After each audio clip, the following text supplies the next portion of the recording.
J'ai grandi dans une petite ville du Nouveau-Brunswick, au Canada.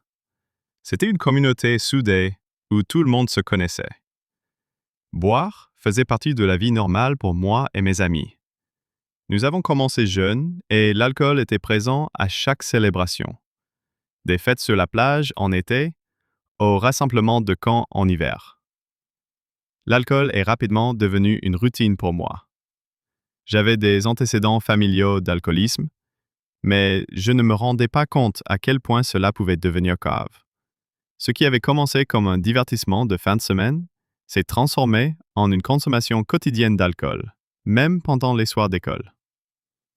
En grandissant, notre cercle s'est élargi et nous avons commencé à expérimenter des substances plus dures comme la cocaïne et le PCP. Le PCP est devenu ma drogue de prédilection et, pour financer mon habitude, j'ai commencé à vendre de la drogue.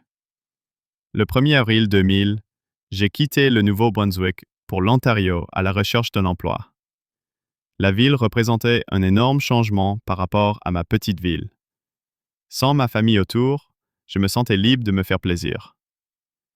Les bars et la drogue étaient partout.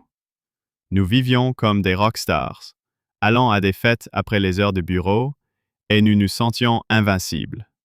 Mais ce soi-disant glamour n'était qu'un masque pour l'autodestruction vers laquelle je me dirigeais. J'ai touché le fond et j'ai réalisé que j'avais besoin d'aide. J'avais perdu des amis, ruiné des relations et j'étais constamment désespéré. La guérison n'a pas été facile. Il a fallu de la force, du soutien et une volonté de changer. J'ai rejoint des groupes de soutien et j'ai lentement reconstruit ma vie. Chaque jour me rapproche d'une personne plus saine et plus heureuse. En réfléchissant à mon passé, je suis reconnaissante des leçons que j'ai apprises et de cette seconde chance dans la vie.